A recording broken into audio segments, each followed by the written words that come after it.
Today's update is important, especially for older Americans, people with disabilities, and families who depend on Social Security every month. There has been growing discussion around former President Trump's possible return plan and what it could mean for Social Security, SSI, SSDI, and other federal support programs. Many seniors are hearing phrases like monthly bonus, extra support, and targeted relief, and it is understandable if this feels confusing or even overwhelming. In this first part, we are going to calmly and clearly explain what this plan is said to include, why SSI and SSDI recipients are being mentioned so often, and what this could realistically mean for your monthly income. Everything will be explained step by step in plain language so you can follow along even if you are not familiar with government programs. To begin with, it is important to understand the situation many seniors and disabled Americans are facing right now. Prices for food, rent, utilities, and medical care have continued to rise over the past few years. Even with annual cost of living adjustments, many people living on fixed incomes feel like their checks do not stretch as far as they used to. For those on SSI and SSDI, the pressure is often even greater because these programs are designed for people with very limited income or those who cannot work due to disability. When political leaders talk about a new monthly bonus, it naturally catches attention because for many households, even a small extra amount each month can make a real difference. The idea being discussed in connection with Trump's return plan centers on providing targeted monthly financial support rather than one-time checks. In the past, Americans became familiar with stimulus checks that arrived once or twice during emergencies. While those payments were helpful, they were temporary. What is now being discussed is different in nature. The focus appears to be on recurring monthly assistance, especially for groups that are considered financially vulnerable, such as SSI and SSDI beneficiaries. This approach is being framed as a way to offer stability, not just short-term relief.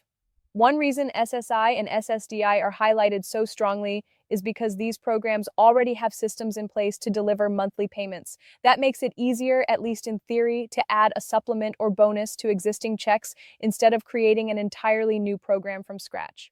SSI, or Supplemental Security Income, is aimed at seniors and disabled individuals with very low income and limited resources. SSDI, or Social Security Disability Insurance, is for people who have worked and paid into the system but are no longer able to work due to a serious medical condition. Both groups receive monthly payments and often rely on them as their primary or only source of income. Supporters of the idea argue that a monthly bonus could be more effective than raising benefits once a year through cost of living adjustments alone. A COLA increase is tied to inflation data and applies broadly, but it may not fully reflect the real expenses seniors face, such as rising healthcare costs or rent increases. A separate monthly bonus could be designed to focus specifically on those who are struggling the most. That is why SSI and SSDI recipients are frequently mentioned as the main beneficiaries of this type of plan. It is also important to be realistic and careful about expectations. At this stage, what is being discussed is a proposal or plan idea, not a guaranteed policy that has already been approved. Political plans often go through changes, negotiations, and delays. However, understanding the structure of the proposal helps you prepare and avoid misinformation. There have been many rumors online suggesting large amounts or immediate payments, and it is essential to separate hopeful speculation from what is actually being discussed. Another key part of this conversation is how such a bonus would be funded and managed. Any new federal spending program requires approval through Congress and must fit within the broader federal budget.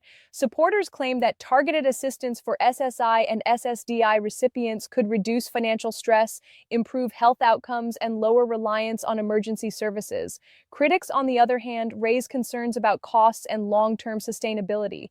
These debates are normal in the policy process, and they influence what eventually becomes law.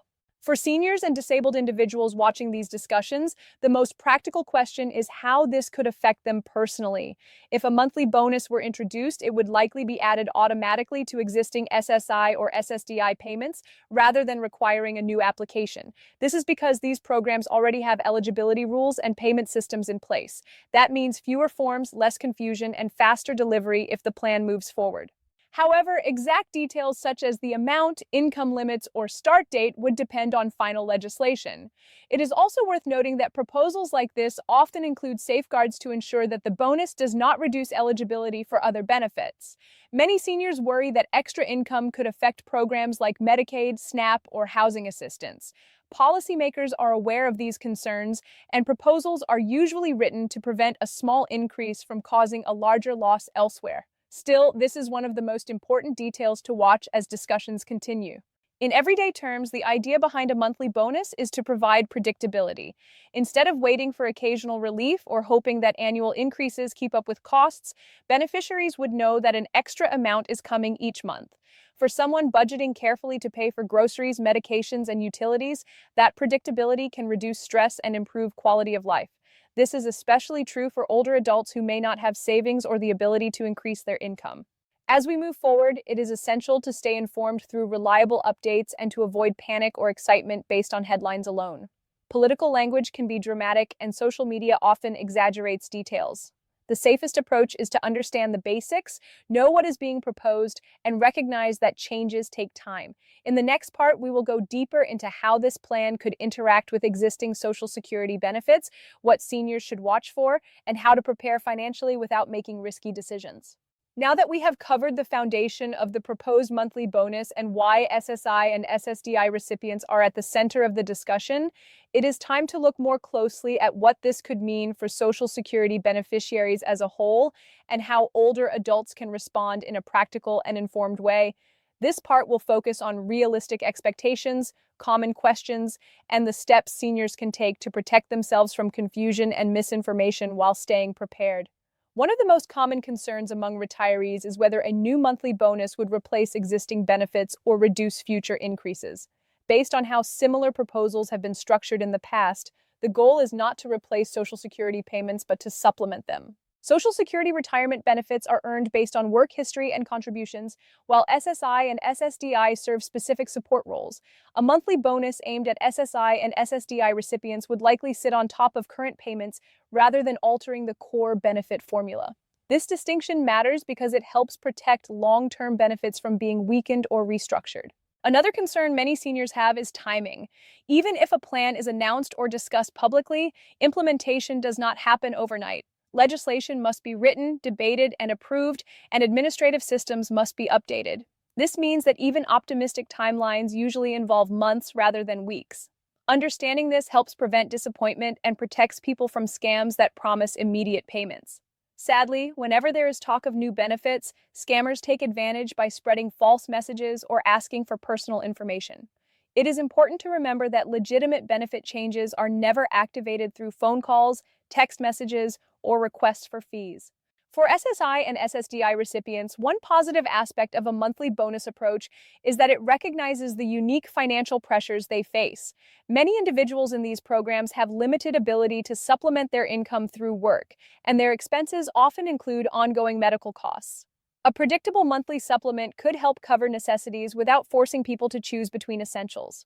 While the exact amount being discussed may vary, even modest increases can have a meaningful impact when they are consistent. Older adults who receive regular Social Security retirement benefits may wonder why SSI and SSDI are being prioritized. The reason lies in how these programs are designed. SSI is specifically for people with very low income and assets, and SSDI supports those who cannot work due to disability. These groups are statistically more vulnerable to economic shocks. While retirees also face challenges, they often have slightly more flexibility, such as spousal benefits or small savings. Policymakers often start with the most vulnerable groups when testing new support measures. It is also useful to think about how this proposal fits into the larger picture of Social Security reform. Discussions about strengthening benefits, adjusting cost of living calculations, and protecting the trust fund have been ongoing for years. From a practical standpoint, the best thing seniors can do right now is to focus on financial stability rather than speculation. That means continuing to budget based on current income, avoiding new debts based on unconfirmed promises, and staying cautious about offers or advice that sound too good to be true.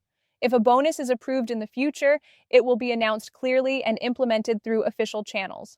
Until then, patience and awareness are your strongest tools. Another important point is that public discussion of benefit changes often influences final outcomes. When seniors and disability advocates share their experiences and needs, policymakers gain a clearer picture of real-world challenges. Staying informed allows you to understand these conversations and recognize when changes are being proposed that could affect you. Knowledge reduces anxiety and helps you make better decisions for yourself and your family. For caregivers and family members, this information is equally important. Many families help manage finances, medications, and housing for older relatives or disabled loved ones. Knowing how a potential monthly bonus might work allows families to plan responsibly and avoid unnecessary stress. It also helps them recognize false claims and protect vulnerable individuals from fraud. As we conclude this discussion, it is important to remember the core message.